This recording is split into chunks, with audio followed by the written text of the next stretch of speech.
Have you ever wondered why you feel mentally exhausted even when nothing is actually wrong? Why a simple look, aim, comment, or an opinion can drain you as if your inner balance depends on it? The uncomfortable truth is that most people are not suffering from reality, but from caring too much about it. Carl Jung believed that human suffering is rarely caused by events themselves, but by the unconscious meaning we attach to them. We are not hurt by criticism, we are hurt because we unconsciously gave someone the authority to define our worth.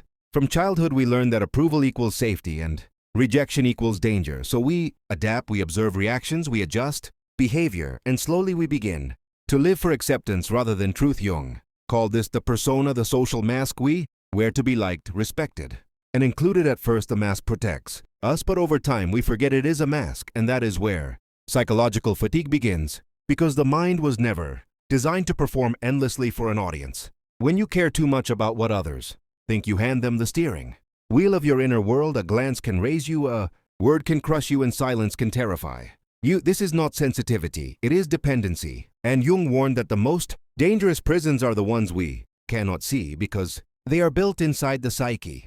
Not caring in the Jungian sense is not emotional coldness, and it is not withdrawal from life. It is the conscious withdrawal of projections. It is the moment you stop projecting your value onto other people's opinions and reclaim it as an inner fact, rather than an external negotiation. The ego desperately wants validation because it believes survival depends on being seen, approved, and admired. But Jung reminded us that the ego is only the center of consciousness, not the totality of the psyche. When the ego runs the show, everything becomes personal, every reaction becomes a threat, and every judgment feels like an attack. Not caring begins when the ego steps back and the deeper self takes the lead. One of the main reasons judgment hurts is because it touches the shadow, the parts of ourselves we rejected, denied, or buried. Traits we were told were unacceptable: anger, weakness, desire, fear, vulnerability. The more you deny your shadow, the more power other people's opinions have over you, because they unconsciously point toward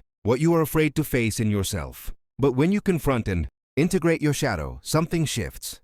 Criticism loses its sting, shame dissolves, and fear of exposure weakens because there is nothing left to hide.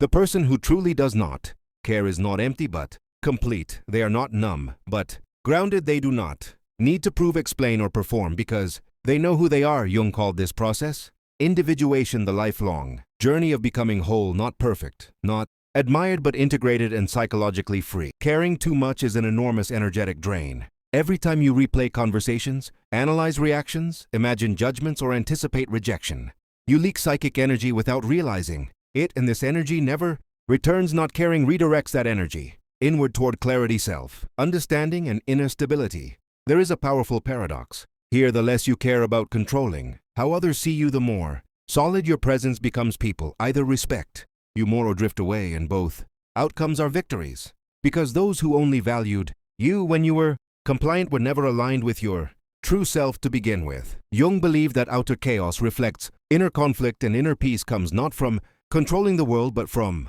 understanding the psyche. When you stop trying to manage impressions and start managing awareness, you return to your psychological center, and from that place life becomes quieter, clearer, and less threatening.